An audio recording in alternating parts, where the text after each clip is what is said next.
शहर होने को है भी में कहानी अब और भी ज्यादा दिलचस्प और खतरनाक मोड़ पर पहुंच चुकी है, जहां हर किसी की नजर सिर्फ एक ही बात पर टिकी हुई है कि आखिर माहिर की जान को खतरा किससे है, और वह नकाबपोश औरत कौन है जिसके एक पैर में मेहंदी लगी हुई है। शहर शुरू से ही इस बात को लेकर परेशान है कि माहिर पर खतरा मंडरा रहा है और कोई न कोई उसे खत्म करने की साजिश रच रहा है। वह किसी भी हाल में माहिर को बचाना चाहती है, लेकिन सबसे बड़ी समस्या यह है कि कोई भी उसकी बातों पर यकीन नहीं कर रहा। हर कोई यही समझ रहा है कि शहर बेवजह शक कर रही है, या फिर वह किसी गलतफहमी का शिकार हो गई है। इसी बीच घर में सगाई का बड़ा आयोजन रखा गया है, जहां हर तरफ खुशियों का माहौल है। रोशनी से पूरा घर जगमगा रहा है। सजावट ऐसी की गई है जैसे कोई सपना सा नजारा हो। ठंडी हवा, हल्की बर्फ जैसी डेकोरेशन और चांद जैसी थीम ने पूरे माहौल को और भी ज्यादा खूबसूरत बना दिया है। नाजिमा ने इस पूरे आयोजन को इस तरह डिजाइन किया है कि हर कोई दंग रह जाए। लोग डांस कर रहे हैं, हंस रहे हैं, और इस खुशी के माहौल में किसी को भी आने वाले खतरे का अंदाजा नहीं है। शहर भी वहां मौजूद है, लेकिन उसकी आंखें सिर्फ एक ही चीज ढूंढ रही हैं, वो नकाबपोश औरत।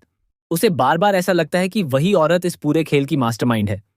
तभी उसे भीड़ में एक रहस्यमयी महिला दिखाई देती है, जिसके एक पैर में मेहंदी लगी होती है और चेहरा पूरी तरह ढका हुआ होता है। शहर उसे पहचानने की कोशिश करती है, लेकिन वह हर बार भीड़ में गायब हो जाती है। शहर का शक अब यकीन में बदलने लगता है कि यही वो औरत है जो माहिर की जान के पीछे है। इधर माहिर शहर को डांस करते हुए देख लेता है और उसे गुस्सा आ जाता है। वह सोचता है कि शहर हमेशा कुछ न कुछ छुपा रही है और बार बार घर का माहौल खराब करने की कोशिश कर रही है। वह सबके सामने डांस रोक देता है और शहर से सख्त लहजे में पूछता है कि आखिर वह यहाँ क्यों आई है और ये सब ड्रामा क्यों कर रही है। शहर कोशिश करती है उसे समझाने की, लेकिन कोई उसकी बात सुनने को तैयार नहीं होता। वह कहती है कि यहाँ एक लड़की मौजूद है जो तुम्हें मारने आई है, और उसकी पहचान यही है कि उसके एक पैर में मेहंदी लगी हुई है। लेकिन माहिर उसकी बात को गंभीरता से नहीं लेता और उसे गलत समझ लेता है।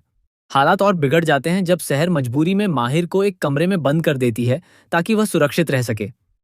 लेकिन किस्मत को कुछ और ही मंजूर होता है। वह कमरा दरअसल सगाई का ही हिस्सा होता है, जहां पूरा सेटअप पहले से तैयार होता है। नाजिमा द्वारा फैलाया गया पानी और सजावट माहौल को इतना फिसलन भरा बना देती है कि माहिर अनजाने में फिसल जाता है।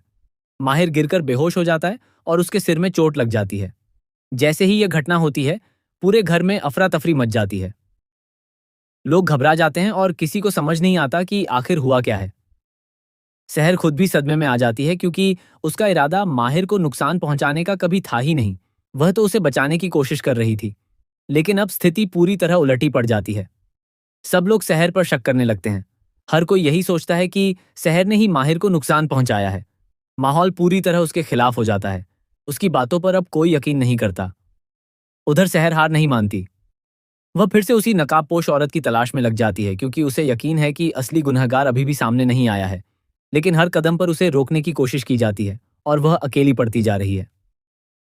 कहानी में तनाव और भी बढ़ जाता है जब यह खुलासा होता है कि इस पूरे खेल के पीछे बहुत बड़ी साजिश छुपी हुई है, जिसमें घर के ही कुछ लोग शामिल हो सकते हैं।